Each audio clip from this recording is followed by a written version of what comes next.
What if the woman you trusted with your deepest secrets was secretly plotting to steal your life?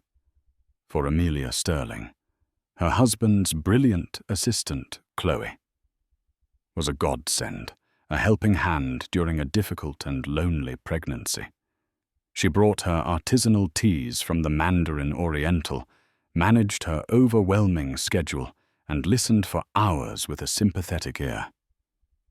But as Amelia's belly grew, so did a dark, elaborate scheme nurtured in the shadows of their opulent New York penthouse. Chloe didn't just want a promotion. She wanted the wife's seat at the table, the Sterling name, the entire empire. And she was one whispered lie, one perfectly timed tear away from getting it all. Never suspecting that the quiet old woman in the corner, the powerful matriarch of the Sterling family, heard every venomous word. The silence in the Sterling penthouse was a specific kind of quiet. It wasn't peaceful.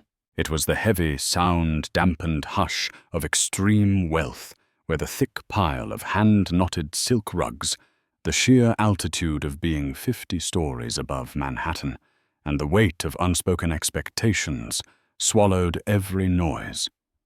For Amelia, this silence had become a breeding ground for anxiety. She sat curled on a sprawling sofa that had likely cost more than her parents' first home, a soft cashmere throw draped over her legs. Her hand rested protectively on the taut swell of her belly, where her son, their son, kicked with a restless energy she wished she possessed. 7 months. The journey had been fraught with complications, a bout of placenta previa gestational diabetes, and the ever-present bone-deep exhaustion that left her feeling like a ship lost in a fog. Her husband, Adrian Sterling, was a good man. He was kind, his love for her a steady if sometimes distant star. But he was a man forged in the crucible of corporate warfare. The CEO of Sterling Holdings, a real estate empire that devoured his time and energy with a relentless appetite. He would come home late smelling of expensive cologne and the metallic tang of the city kiss her forehead, ask about her day in a voice already half asleep, and collapse into bed. He loved her, she knew. But he wasn't here. Not really. Into this void stepped Chloe. Chloe Dubois was Adrian's executive assistant, a woman so perfectly assembled she seemed almost scientifically engineered for success. With hair the color of dark honey, eyes a startling shade of blue, and a mind that moved with the speed and precision of a supercomputer, she was indispensable to Adrian. And over the past few months, she had made herself indispensable to Amelia too. "I brought you that new blend from the Mandarin Oriental," Chloe would say, her voice a soothing melody, as she entered the apartment, always looking impeccable in a Tom Ford sheath dress. "It's a white peony tea with hints of rosehip, supposed to be wonderful for third trimester fatigue." She would arrange the tea service on the marble coffee table, her movements fluid and sure. She'd listen as Amelia confessed her fears about childbirth, her anxieties about motherhood, her loneliness. Chloe would nod her expression, a mask of perfect empathy. "Adrian is just so consumed by the new Hudson Yards project." Chloe would offer a subtle defense that also served to highlight his absence. "He feels terrible he can't be here more. He told me just yesterday, 'Chloe, I don't know what I'd do without you keeping things running for Amelia.'" Amelia would soak it in a pang of gratitude, mixing with a faint, unplaceable unease. She was grateful for the help for the company. But sometimes when Chloe's gaze lingered a moment too long on a family portrait, or when she answered a question about Adrian's schedule with an intimacy that felt almost proprietary, a tiny alarm bell would sound in the back of Amelia's mind. She always silenced it. It was the hormones, she told herself, the paranoia of a high-risk pregnancy. Chloe was a friend. She was a lifesaver. Today, however, the alarm bell was ringing a little louder. Chloe was organizing the baby shower, an extravagant affair Amelia had wanted to be a simple brunch, but which had, under Chloe's enthusiastic guidance, morphed into a full-scale production.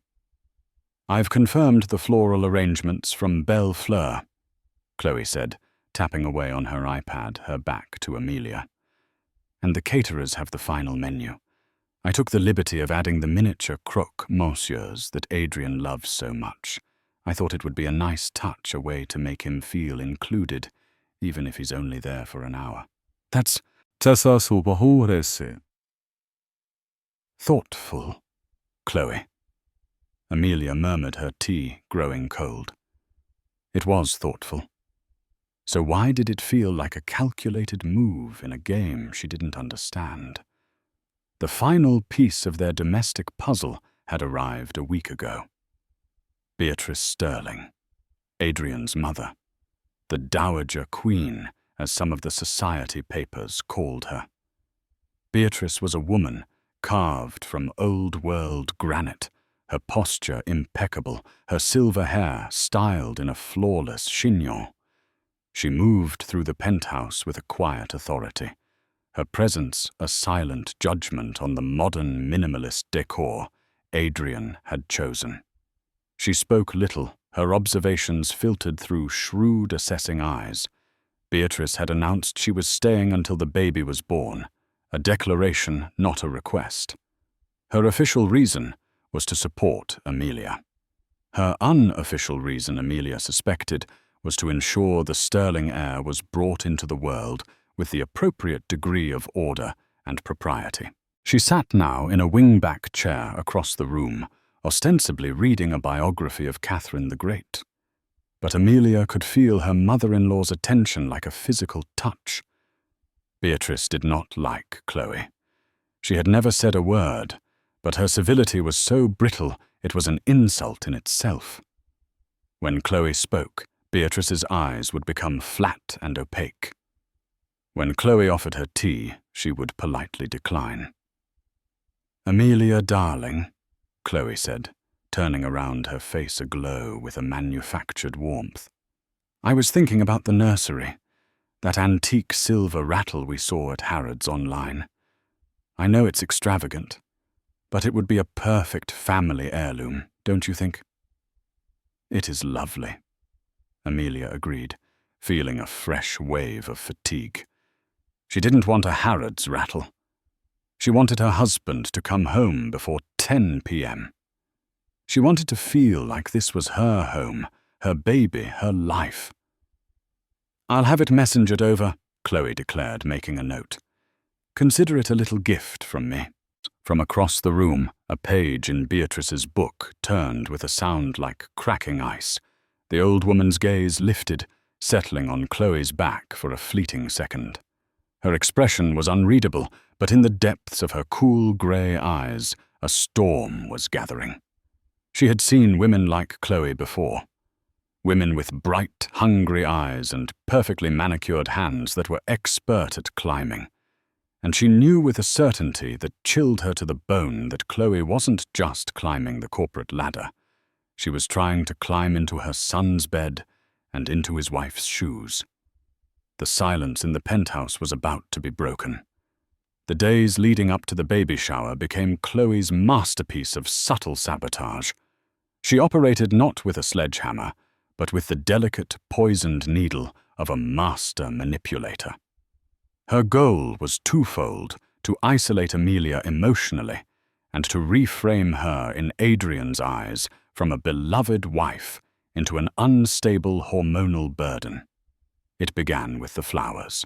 Amelia had mentioned offhandedly that she loved the simple beauty of white hydrangeas. Chloe, in her capacity as the shower planner, filled the apartment with them. They were everywhere, great billowing clouds of white on every surface. "A little surprise," Chloe announced cheerfully, "to brighten your day." That evening, when Adrian came home, he sneezed. "God, the pollen," he muttered, rubbing his eyes. "What is all this? They're hydrangeas." Amelia said, her voice small. "I like them. "There are 1,000,000 of them, Ames," he said, not unmindled, but with an edge of irritation. "My allergies are going crazy." He disappeared into the master bathroom, and the sound of the shower was a wall between them. The next morning, Chloe arrived early. "Oh my goodness," she said, her hand flying to her mouth in performative horror. "Adrian's allergies I completely forgot. He mentioned it once years ago." "Oh, Amelia, I'm so sorry. I should have asked. You must think I'm so thoughtless." "It's fine," Amelia mumbled, but the damage was done. Chloe had created a problem, blamed herself to appear innocent, and in the process reinforced the idea that she, not Amelia, was the one who remembered the small, intimate details about Adrian. The serpent's whispers grew more venomous. Chloe began to confide in Amelia a twisted form of intimacy that was actually psychological warfare. "I hate to even say this," Chloe began one afternoon, settling onto the ottoman at Amelia's feet, her expression a perfect portrait of concern. "But I'm worried about Adrian. He seems so distant lately. He snapped at me in a meeting today. It was nothing really, I have a thick skin, but it wasn't like him. The pressure of this deal and everything else must be immense. Please don't worry, though. I'm handling as much as I can for him." The implication was clear. Everything else was Amelia and the baby. The seed was planted. When Adrian was distant that evening, Amelia didn't see a tired husband. She saw a man pulling away just as Chloe had predicted. Simultaneously, Chloe was painting a different picture for Adrian. She would catch him in the moments before he left the office, her voice low and confidential. "Just a heads up, Adrian," she'd say, her hand briefly touching his arm. Amelia had a bit of a rough day. She was crying this afternoon, something about the color of the nursery wallpaper. "She's feeling very overwhelmed. I told her you were under incredible stress and to not take it personally if you were a little quiet tonight." I tried to reassure her. So when Adrian came home to a withdrawn Amelia, he didn't see a lonely pregnant woman craving connection. He saw the fragile, weepy creature Chloe had described. He became cautious, tiptoeing around her, his attempts to be gentle only widening the chasm between them. Communication already strained, fractured completely. Beatrice watched it all. She saw the way Chloe's gifts for Amelia were always subtly wrong, a rich pastry that would spike her gestational diabetes, a scented candle too strong for her heightened sense of smell. She saw the way Chloe would subtly rearrange things in the apartment, moving Adrian's reading glasses from the shared living room to his private study. A small act of claiming territory. One afternoon, Beatrice was in the library, a room Amelia rarely used when Chloe entered with a stack of mail. Believing herself to be alone, Chloe's professional mask slipped. She walked over to Adrian's large mahogany desk, her movements slow and sensuous. She ran a hand over the back of his leather chair, her fingers tracing the indentation where his head would rest. She picked up a framed photo of Adrian and Amelia from their wedding day. She stared at it for a long moment, but her gaze was fixed only on Adrian. A strange, hungry expression crossed her face, an unsettling mix of adoration and avarice. Then, with a faint, contemptuous smile, she placed the photo face down on the desk before quickly righting it as she heard a floorboard creak. Beatrice remained perfectly still behind a towering shelf of books, her heart turning to a cold, hard stone. This was no mere assistant. This was a predator. Amelia's own suspicions, long suppressed, were beginning to surface. One evening, Chloe stayed late to finalize details for the shower. As she was leaving, her phone, lying on the kitchen island, lit up with a notification. It was a text message. Amelia glanced over and her blood ran cold. The text was from a contact named A. The message read, "Can't stop thinking about last night. You're intoxicating." Amelia's breath hitched. Adrian. Her mind reeled. Last night, Adrian was home last night. He was in bed with me. Chloe snatched the phone up, her movements jerky. "My sister," she said a little too quickly, not meeting Amelia's eyes. "She's a drama queen." She offered a brittle laugh and practically fled the apartment. Amelia stood alone in the vast kitchen, the silence pressing in on her. Last night, Adrian had been there, but he'd been asleep when she came to bed. Or had he been? He often worked on his laptop after she drifted off. Her mind, already a fertile ground for anxiety, was now a whirlwind of doubt and fear. She wanted to confront him, to scream at him. But Chloe's conditioning had worked its magic. A voice in her head, a voice that sounded remarkably like Chloe's, whispered, "You're being hormonal, paranoid. You'll just push him away." She said nothing. She carried the poison of her suspicion into her bedroom and lay beside her husband, feeling like a stranger. Beatrice, sensing the shift in Amelia's demeanor, knew the time for passive observation was over. She had to talk to her son. She found him in his study, nursing a glass of scotch. "Adrian," she began, her voice even, "we need to talk about Chloe." Adrian sighed, swirling the amber liquid in his glass. "Mother, please. Not you too. Chloe is a godsend. She's holding everything together while Amelia is unwell. I don't know how we'd manage without her. You're from a different generation. You don't understand these modern working relationships." "I understand people, Adrian," Beatrice said, her voice sharp. "And that woman does not have your best interests at heart. She is creating discord between you and your wife." "She's supporting my wife," Adrian countered, his voice rising. "Amelia is the one who is emotional and irrational right now. Chloe is the only one who seems to understand what I'm going through." The words hung in the air, ugly and raw. Beatrice looked at her son, at the weary lines around his eyes, and saw not a powerful CEO but a fool being expertly played. He was blind. He wouldn't listen to her warnings. She left the study, her resolve hardening into something sharp and dangerous.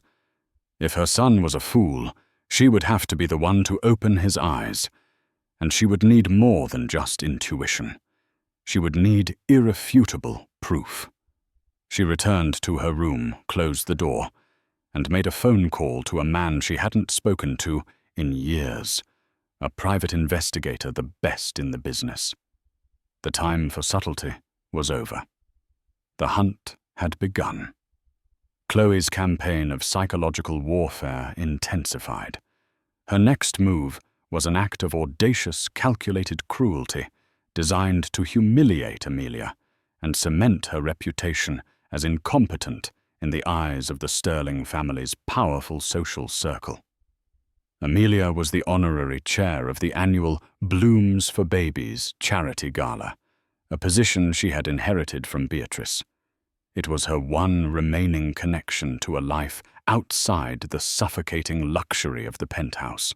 The event was weeks away, but the seating chart for the top-tier donors was a complex and delicate puzzle.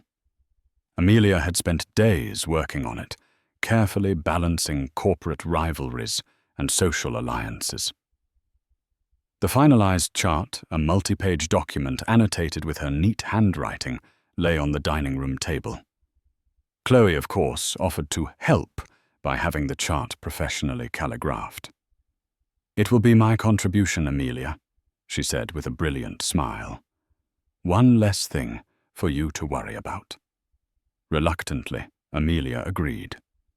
2 days later, Chloe returned the chart, now a beautiful piece of art on thick cardstock. That evening, just as Adrian was walking in the door, Chloe, who was ostensibly there to drop off the chart, was helping Amelia with a glass of cranberry juice. With a theatrical gasp and a clumsy stumble that was anything but Chloe's arm, knocked the full glass of dark red juice directly onto the pristine seating chart. The dark stain bled across the calligraphy, obliterating names and turning the meticulous plan into a useless, soggy mess. "Oh my God, Amelia, I am so sorry," Chloe cried, dabbing at the mess with a napkin, only making it worse. "I'm so clumsy. This is a disaster. The gala committee needed this by tomorrow morning." Amelia stared speechless, the blood draining from her face. Adrian, walking in on the scene, saw exactly what Chloe had intended him to see: a frantic, flustered assistant and his wife standing over a ruined project. "What the hell happened?" he demanded. "It was my fault, Adrian. All my fault," Chloe said, tears welling in her eyes. "I spilled juice on the seating chart Amelia was working on." Amelia opened her mouth to protest. "I finished it days ago. You were just returning it." But Adrian spoke first, his voice sharp with frustration. "For God's sake, Amelia, this is the one thing you had to manage. The Blooms for Babies Gala is my mother's legacy. Now what are we going to do?" "I can fix it," Chloe interjected, her voice full of can-do spirit. "I have the original file on my laptop. I can stay up all night and recreate it. I remember most of the placements.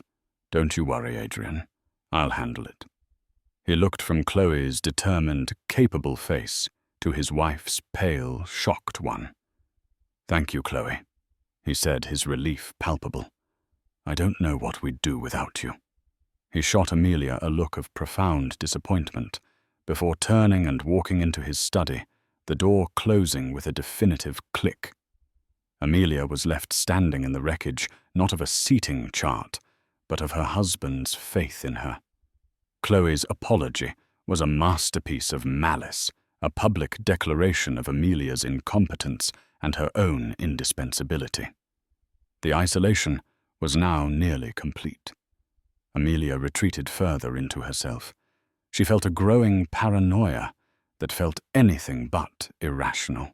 She started noticing things the way a bottle of her prenatal vitamins seemed to be emptier than it should be, the way Chloe would casually ask about the security codes for the Hamptons estate, just in case Adrian needs me to send something out there. The breaking point came during a staged argument. Chloe, knowing Adrian was due home any minute, began a seemingly innocent conversation with Amelia about the baby's name. "I know you love the name Samuel," Chloe said gently, "but I happened to overhear Adrian on the phone with his father the other day. It seems Samuel was the name of a business rival who nearly ruined his grandfather. He said it would bring back terrible memories. He was probably afraid to tell you and upset you." Amelia, who had cherished the name for months, felt a fresh stab of pain. It was another secret, another thing Adrian had shared with Chloe, but not with her. "Why wouldn't he just tell me?" Amelia asked, her voice trembling with unshed tears. "He wants to protect you," Chloe soothed. "He's trying so hard." At that exact moment, the penthouse door opened. Adrian walked in to see his wife's tear-streaked face. "What now?" he asked, his voice weary. Before Amelia could speak, Chloe turned to him, her own eyes glistening. "She's upset about the name Samuel. Adrian, I think you have to tell her the truth about your grandfather." Amelia stared at Chloe, horrified. Chloe had manufactured this entire confrontation. "What are you talking about?" Adrian asked, looking genuinely confused. "What about my grandfather?" "The business rival, Samuel," Chloe prompted, her confident facade faltering for the first time. Adrian shook his head. "My grandfather's rival was named Morris. I have no idea what you're talking about. I love the name Samuel." The air went still. Chloe's face paled. She had overplayed her hand, inventing a lie so specific it was easily disproven. Amelia looked from Chloe's panicked expression to her husband's bewildered one, and for the first time in months, the fog of manipulation began to clear. It wasn't hormones. It wasn't paranoia. It was real. This woman was actively trying to destroy her marriage. "You," Amelia whispered, her voice low and shaking with a nascent rage. "You made that up." Chloe quickly recovered, forcing a laugh. "Oh my God, I must have completely misheard him. Morris, Samuel, all those old names with everything going on. My mind is a sieve. I am so sorry for the confusion." She turned to Adrian. "See what I mean? The stress is getting to all of us." But the seed of doubt once planted in Amelia's mind had now been transplanted to Adrian's. He looked at Chloe, really looked at her, and saw not a helpful assistant, but a woman who had just lied bizarrely and point-blank about his own family history. He didn't understand it, but it was a crack in the perfect image he had held of her. Meanwhile, Beatrice was receiving the first report from her private investigator, a man named Costello, whose nondescript appearance belied a ruthless talent for unearthing secrets. The preliminary findings were damning. Chloe Dubois had a pattern. 2 previous employers, both wealthy, powerful, and married, had divorced their wives within a year of hiring Chloe. In both cases, Chloe had briefly dated the men before receiving a substantial severance and moving on. She wasn't a home wrecker in the traditional sense. She was a corporate raider of families engineering a crisis and then cashing out on the ensuing chaos. But Costello had found something more. Chloe wasn't just an opportunist. She had a deep personal connection to the world of wealth she so desperately wanted to inhabit. Her mother had been a housekeeper for a wealthy family in Greenwich, Connecticut, and had been summarily fired after being accused of theft. Chloe, then a teenager, had been humiliated. It wasn't just about money. It was about revenge. She wasn't just trying to conquer the Sterling family. She was trying to vanquish the ghosts of her own past. Beatrice read the report, her expression grim. The lies, the manipulations, it all clicked into place. Chloe wasn't just trying to replace Amelia. She was trying to become a better version of the women she felt had scorned her and her mother. Beatrice knew she couldn't just present this information to Adrian. He was defensive, and Chloe was an expert at spinning tales. No, she needed to catch the serpent in the act.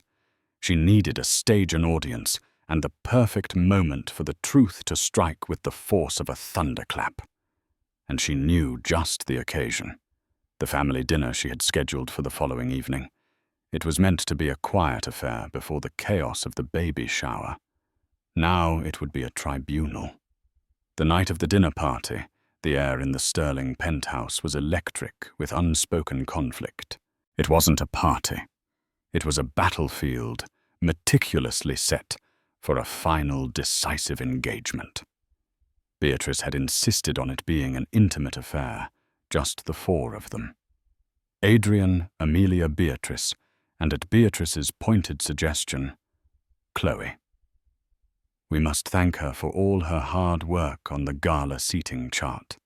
Beatrice had said, her voice smooth as silk. Adrian, still unsettled by the Samuel incident, but not yet fully comprehending the deception, had readily agreed. Chloe's invitation was to him a deserved honor. To Chloe it was her coronation. To Amelia and Beatrice it was a trap. Amelia felt a strange, cold calm settle over her. The revelation about the fabricated story had been a clarifying fire burning away her fear and self-doubt. She now saw Chloe's every move, every solicitous smile and concerned glance for what it was, a tactic. She sat at the magnificent rosewood dining table, wearing a simple navy blue dress that accentuated her pregnant form. Feeling not like a victim, but like a survivor awaiting the tide to turn. Chloe was a vision in blood-red silk. She radiated a triumphant energy, believing this dinner was the culmination of her efforts, a formal acknowledgement of her new indispensable role in the family.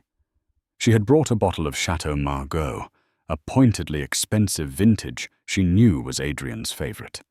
"A little something to celebrate," she'd said, handing it not to the housekeeper, but directly to Adrian, her fingers brushing his. The meal began a tense charade of civility. The clinking of sterling silver against fine china was jarringly loud in the quiet room. Chloe dominated the conversation, recounting anecdotes from the office that highlighted her competence and her intimate understanding of Adrian's world. She spoke of billion-dollar deals and corporate strategy, a language that subtly excluded Amelia. Adrian, caught in the middle, played the gracious host, attempting to bridge the palpable divide between the women. He directed questions to Amelia about the baby, but her answers were quiet and reserved. He complimented his mother's choice of caterer, but she merely inclined her head in acknowledgement. He was a man on a rapidly thinning patch of ice, sensing the cracks spreading beneath him, but refusing to look down. Emboldened by 2 glasses of the Margaux and her perceived success, Chloe began to overplay her hand. The conversation turned to the future, to the impending arrival of the Sterling heir. "This penthouse is wonderful, of course," Chloe mused, gesturing vaguely with her wine glass. "But once the baby comes, you'll need more space, and perhaps a more traditional aesthetic.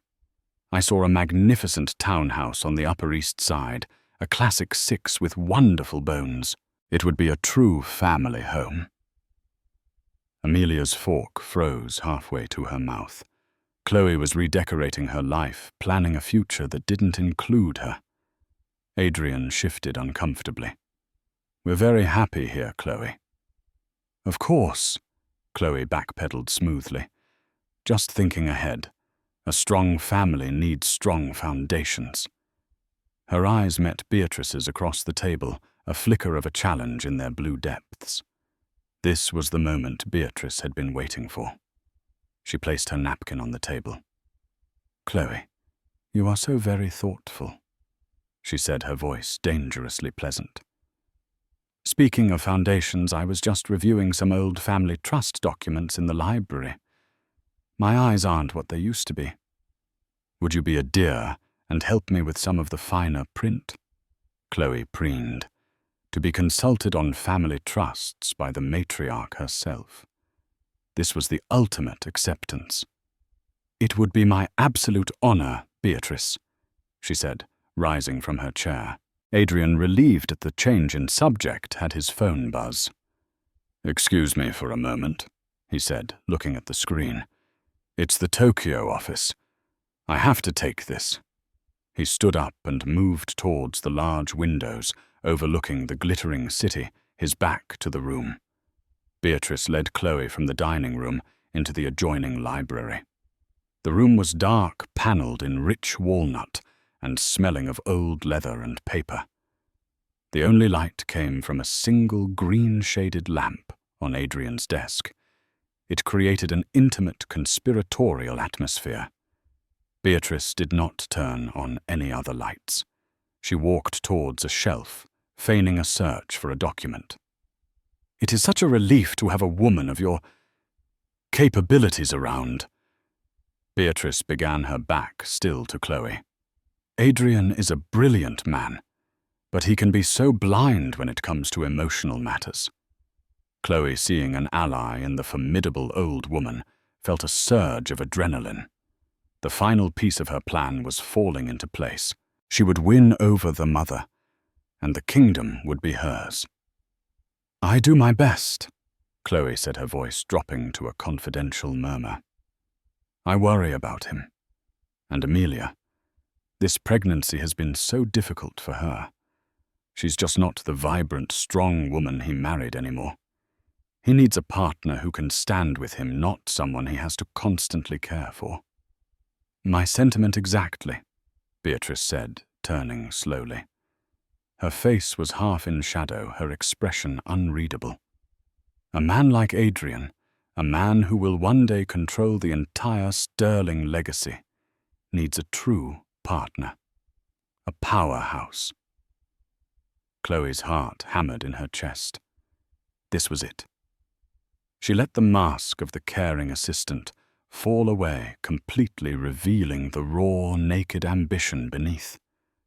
That's all I've ever wanted to be for him, she confessed, her voice thick with a twisted sincerity. I can support him in a way she never could. I understand his business, his pressures. I can be his partner in the boardroom and in the bedroom. I can give him more children, strong children to carry on the Sterling name. She took a step closer, her voice dropping to a whisper, delivering what she believed would be the final checkmate move.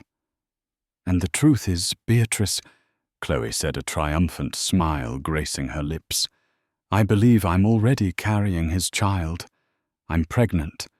I was going to tell him tonight. Amelia's baby will have a brother or sister. Our family will be complete. She stood in the dim light of the library, glowing with her victory, confessing her entire treacherous plot to the one person she thought was her ally. She didn't notice that the heavy library door was not quite latched, left open by just a crack. She didn't see the shadow by the window in the dining room go utterly still. Adrian, having finished his call, had turned back just in time to hear Chloe's final devastating confession. Every word, every venomous, triumphant whisper had carried across the silent penthouse and landed on him like a physical blow. The phone slipped from his numb fingers and clattered unheard onto the plush carpet. The face of the powerful CEO crumpled, replaced by the stunned, agonized expression of a man whose world had just been shattered by the two women he trusted most. The silence that followed Chloe's confession was absolute. For a horrifying second, the only sound in the library was the thumping of her own triumphant heart. She looked at Beatrice, expecting a conspiratorial smile, a nod of approval. Instead, she saw nothing. The old woman's face was a mask of cold, terrifying calm. "Is that so?" Beatrice said, her voice devoid of all emotion. It was the voice of a judge pronouncing a sentence. Before Chloe could process the chilling shift in tone, Beatrice turned and walked back towards the dining room. Puzzled and suddenly deeply uneasy, Chloe followed. They re-entered the dining room to a scene of frozen horror. Amelia was staring at the library door, her face pale, but her eyes blazing with a righteous fury. Adrian stood by the window, his back to them, his shoulders rigid. He turned around slowly, and the look on his face made Chloe's blood run cold. The affable, slightly oblivious man she had so expertly manipulated was gone. In his place was a stranger, his face a white-hot mask of betrayal and rage. "Adrian," Chloe began, her voice a weak imitation of its usual confidence. We were just talking." "I heard what you were talking about," Adrian said, his voice dangerously low. He took a step forward. Every single word. Chloe's mind raced desperately, searching for an escape route, a new lie to spin. She defaulted to her most practiced tactic, attack Amelia. "She's been poisoning you against me," Chloe shrieked, pointing a trembling finger at Amelia. "This is her doing. She's a manipulative, paranoid liar. She's been jealous of my relationship with you from the beginning." Adrian flinched, as if struck. The guilt of his own blindness, of how he had dismissed Amelia's fears and embraced Chloe's lies, washed over him, fueling his fury. "You will not speak to my wife," he snarled. "Your wife!" Chloe laughed, a high, hysterical sound. "That weak, pathetic creature. I did you a favor. I was making you stronger, and I am carrying your child, Adrian. Your son or daughter?" She placed a hand on her flat stomach, her last desperate gambit. Amelia rose from her chair, her movements slow and deliberate. She had been silent, absorbing the raw, unfiltered truth of Chloe's evil. But she was not the weak woman Chloe had painted her to be. "No, you're not," Amelia said, her voice ringing with newfound strength and clarity. "You're lying, just like you lied about the seating chart, just like you lied about the name Samuel, just like you have lied about everything." Chloe stared at her, momentarily stunned by this display of defiance. She turned back to Adrian, her eyes pleading. "Adrian, darling, don't listen to her. It's the hormones making her crazy." It was the wrong thing to say. It was the phrase she had used to poison him, and hearing it now, knowing the truth, was like swallowing acid. But it was Beatrice who delivered the final devastating blow. She had stood by a silent, regal observer, watching the trap she had set spring with brutal efficiency. Now she moved. She walked not to Adrian, not to Amelia, but to the center of the magnificently set dining table. The table was a symbol of everything Chloe craved, the legacy, the stability, the power of the Sterling family. It was laden with fine, crystal-gleaming silver and the remains of an expensive meal. "You speak of strength," Beatrice said, her voice cutting through the tension like a shard of glass. "You speak of family. You know nothing of either." She methodically recounted every one of Chloe's deceptions she had witnessed. "You bought hydrangeas, knowing my son was allergic to create a rift. You spilled juice on a chart Amelia had already completed to make her look incompetent. You moved my son's belongings to establish a sense of intimacy that was not yours to claim.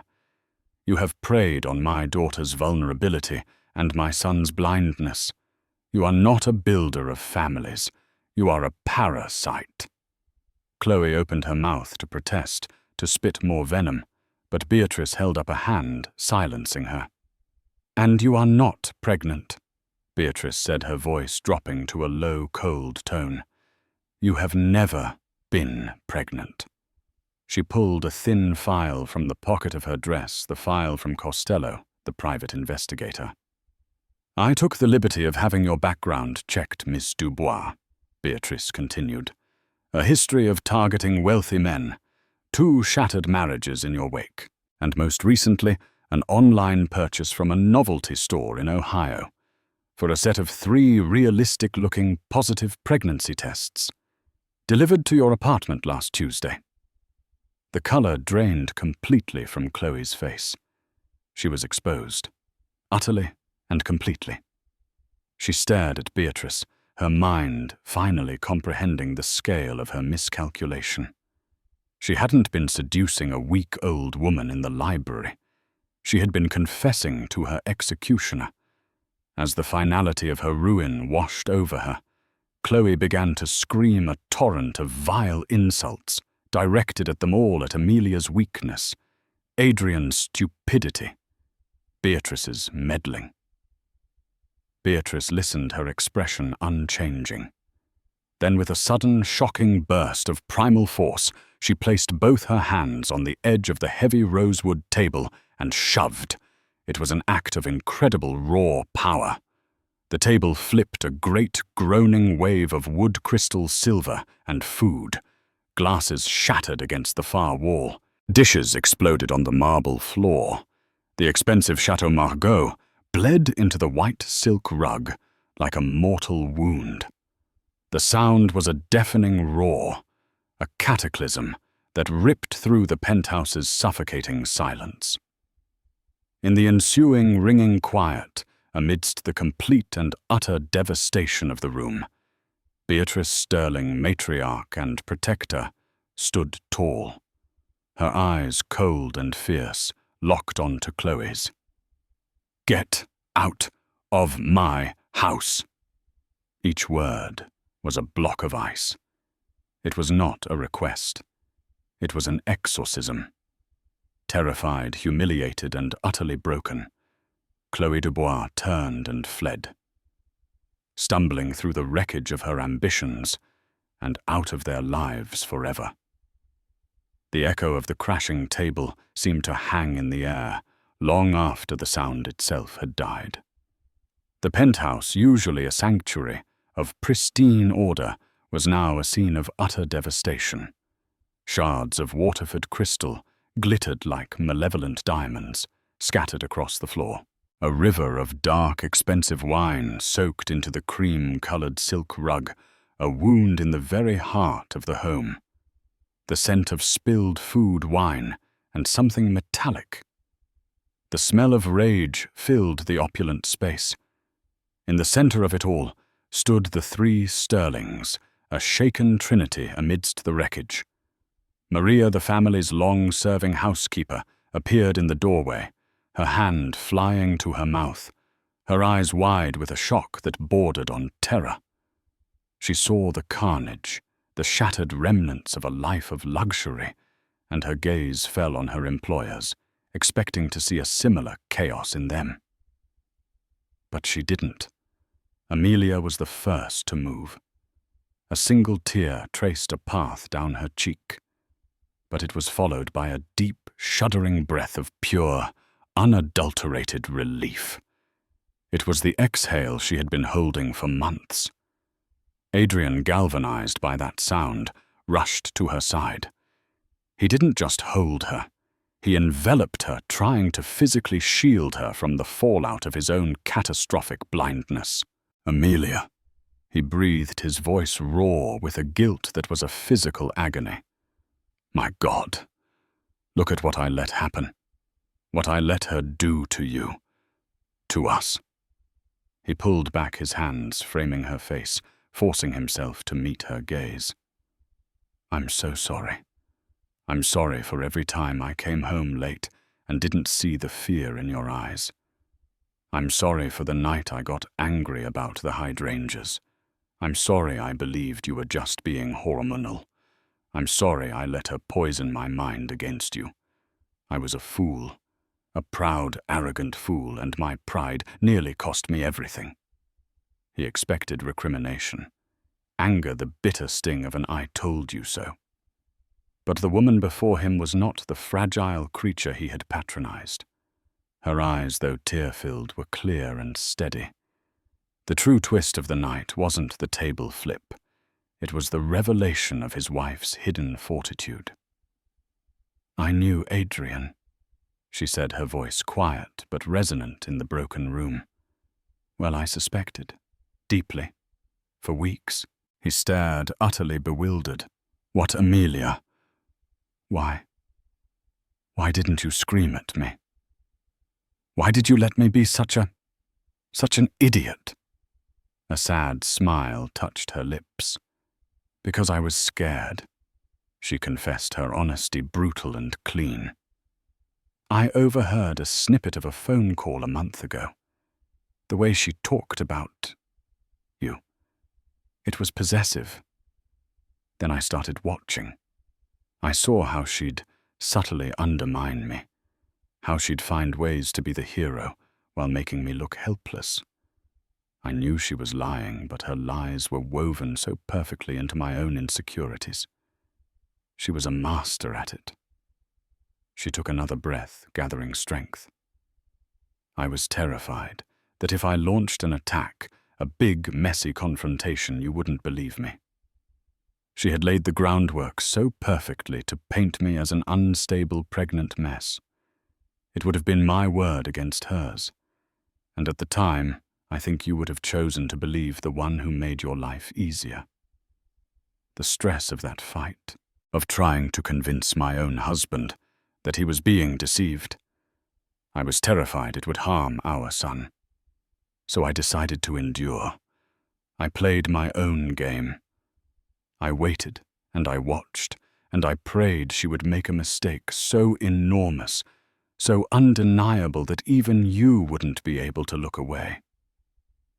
The weight of her words settled on Adrian, crushing him with the full understanding of her sacrifice. She had been fighting a war on her own, in silence, not just against Chloe, but against him against his obliviousness, his dismissal. He had been an obstacle, not an ally. His love for her, once a comfortable, assured fact of his life, now felt like something he had to earn back, a precious, fragile thing he had nearly thrown away. He turned his gaze to his mother. Beatrice stood with the regal posture of a general, surveying a victorious but costly battlefield. She gave a calm, dismissive wave to the horrified housekeeper. "It's all right, Maria," she said, her voice perfectly level. "A slight disagreement. We will handle the cleanup. Please take the rest of the night off." Maria, looking immensely relieved to be excused from the emotional war zone, nodded and disappeared. Beatrice then walked over to the library entrance, her heels crunching softly on broken porcelain. She retrieved the thin manila file from where she had left it on a side table. She held it out to Adrian. "You should read this," she said. "I hired a man named Costello 3 weeks ago. My instincts told me something was deeply wrong, but in this world, instincts are not enough. One needs evidence." Adrian took the file with a trembling hand. He opened it, and his eyes scanned the first page. He saw the names of Chloe's previous employers, the timelines of their divorces, the large financial settlements. He saw the report on her childhood, the deep-seated resentment that fueled her ambition. Then he saw the last entry, the one his mother had quoted, a receipt from an online store for hyper-realistic positive pregnancy gag test. He looked at his mother, a new profound respect dawning in his eyes. He had seen her as a relic of a bygone era, a society matriarch concerned with appearances. He had failed to see the shrewd protective strategist who saw threats long before he did and moved to neutralize them with cold, calculated precision. He didn't need to speak. He closed the distance between them and wrapped his arms around her small, iron-willed frame. "Thank you," he murmured against her silver hair. Beatrice patted his back, a rare, soft gesture. "I protect what is mine, Adrian," she said, her voice low and fierce. "Your father built an empire of steel and glass, but he always told me that the true foundation was family. You do not let termites infest the foundation. You exterminate them. That is the Sterling standard." In the weeks that followed, a quiet revolution took place within the Sterling penthouse. The physical wreckage was cleared away in a day, but the emotional debris took longer to sweep clean. Adrian initiated a brutal restructuring of his life. He cancelled 2 multi-million-dollar deals that required extensive travel, delegating them with a trust he had never before shown in his subordinates. He fired not just Chloe, but 3 other senior staff members whose loyalty he now questioned, valuing character over ruthless efficiency. His days were no longer spent in boardrooms until midnight. They were spent with Amelia. They sat for hours, sometimes talking, sometimes in a comfortable silence that was more healing than words. He learned for the first time about the true depths of her loneliness. She learned about the crushing weight of legacy he carried. They unraveled the knots of deceit Chloe had tied around their marriage, and in their place they wove a new tapestry based on a radical, painful honesty. 2 months later, Samuel Adrian Sterling was born, his arrival heralding the true end of the siege. He was a healthy, beautiful baby with a thatch of his father's dark hair, and as Amelia tearfully pointed out, his grandmother's watchful, intelligent eyes. The final scene of the war was one of absolute peace. Months had passed. The city lights of a crisp autumn evening glittered outside the panoramic windows. Adrian sat on the sofa no longer in a bespoke suit, but in a soft grey sweater, their son asleep on his chest, a tiny hand curled around his finger. Amelia was curled against his side, her head resting on his shoulder, a novel lying open but forgotten in her lap. She was simply watching her husband and son, her face a portrait of contentment. Across the room, Beatrice sat in her customary wingback chair, the blue baby blanket she had been knitting now draped over the sleeping infant. She wasn't knitting anymore. She was just watching her family that had been threatened, that had bent but had not broken. Adrian caught her eye and gave a small, grateful nod. She returned it with a faint, rare smile. The silence in the penthouse was no longer heavy or suffocating. It was light. It was warm. It was the sound of a hard-won peace, the unassailable strength of a family reforged in fire, protected by a mother's iron will, and secured by a love that had proven itself stronger than any lie. And so the Sterling Empire was saved not by a ruthless businessman, but by the quiet strength of a wife who refused to be a victim, and a mother who refused to see her family crumble. Amelia and Adrian, their love forged anew in the fires of betrayal, welcomed their son into a home finally free of deceit. Chloe's ambition led to her spectacular downfall, a cautionary tale whispered in the elite circles she so desperately wanted to conquer. What did you think of Beatrice's epic takedown? Do you believe a person's true character always reveals itself in the end? Let us know your thoughts in the comments below. We read every single one. If you love stories of justice, drama, and powerful women, please give this video a huge thumbs up. Share it with someone who needs a dose of drama. And most importantly, hit that subscribe button and ring the notification bell so you never miss another story. Thank you for watching.